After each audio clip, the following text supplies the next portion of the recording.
This is Unsolicited RFPs.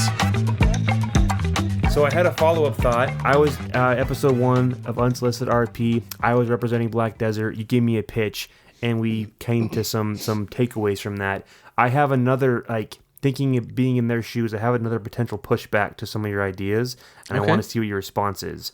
You laid out some really good content ideas, like the King for a Day hole-in-one stuff, or the average Joes versus like the professional basketball players or pros or something like that. I could definitely see the appeal, I think, of those content, of that type of content getting some audiences and putting it out there. But then I thought about the nature of what I am as Black Desert Resort. It's kind of, well, it's not just kind of, it is a luxury premium type of thing. It's more expensive. You need to have some money to be able to play golf there, especially to stay there. And so I thought about, there's something to be said maybe about the value of kind of intentional inaccessibility, kind of the mystery of it. Like, not everyone gets to see what happens here. It's kind of, it's exclusive. Are we damaging that at all by making this the fun, everyday, average Joe's type of content where it's like, it's the same thing that the fun brand does or McDonald's does? Or do I want to maintain a sense of, you don't get to see much what happens here unless you can able to come through the doors and pay for it? Yeah, I get what you're saying. I think my response to that, and we covered it a little bit in the episode when we had our discussion, and that's the fact that Black Desert Resort is a great example of what I would call an aspirational brand, where people who can't currently experience Black Desert Resort hope to someday be in a position where they can. And by showing them what they're missing, almost, by not being able to access it, it can create that same level of desire and exclusivity that you're looking for. But if you don't know what you're missing, it's very difficult to be able to have that be an aspirational brand. And one of the things, at least in the golf world, is when people have a course that is on their list of dream courses, even if they can't play it today, they really aspire to be able to someday. And you know, they talk with their buddies about, oh man, someday wouldn't it be cool to go on this golf trip or do that, have that experience. And I think the same goes for the other components of Black Desert Resort, because it's a very unique resort, the likes of which you can find maybe in a couple places in Park City, but definitely nowhere else in Utah. And so because of the uniqueness of it, and the exclusivity that comes along with the quality of the product, I really believe that it's a great thing to show people what they can aspire to. And if you tie your product to someone's goals, and when their life gets better, they're going to do this, I think it's a pretty powerful positioning as far as mind share goes. I think that makes sense.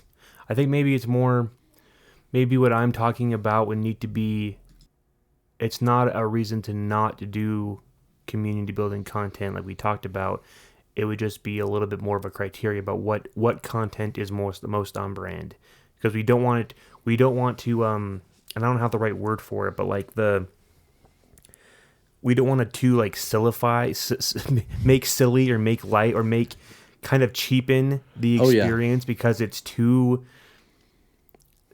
fun and silly. And that's, I want to say fun isn't bad, but like it can't be so run-of-the-mill entertaining that it has none of that elite feel to it. It needs to have a little bit of an air of mystery, a little bit of air of aspirational, and some content might make it too gimmicky or too, it seems like what the local mini golf course would do as opposed to this place. And so it's more maybe the nature of the content and not a reason to not have content. Yeah. Well, let's talk about the two kind of leading ideas that we discussed, right? So idea number 1 was the average Joes. And while we called it the average Joes, these are people who have already passed the qualifying test because they're golfing at Black Desert and they don't know it's coming, right? And so this is already within the audience, and the fact that there's already an exclusive, group of people who can go golf there, and then a very, very small percentage of them would actually be selected to join the Average Joe's competition with the pros. To me, that's a reinforcement of the exclusivity of the experience, and it doesn't cheapen it at all, because you're giving people who figured out how to have access to Black Desert Resort in some way an even more exclusive experience. So it raises the exclusivity of it. And then the hole-in-one thing, you have to earn it, right? The king for a day, it's exclusive by nature because only certain golfers would ever be able to have that experience. And so, I understand the principle of what you're saying, but I actually think it reinforces the value of the ideas we discussed in the previous meeting. And I guess it's about the production value, right? Like, like King for a Day isn't getting a silly hat and a couple coupons to like the local steak. He's getting access to the amenities that are a luxury there. He's getting its high quality camera footage and not just shaking on an iPhone. Like he's getting a real royal treatment and not or she, right? But and so I guess that makes sense. Is the quality of what we're doing should be on par with the quality of the experience. And I would say no matter what Black Desert Resort does from a content perspective, it has to be really well done. The quality of the production has to match the quality of the experience at Black Desert Resort.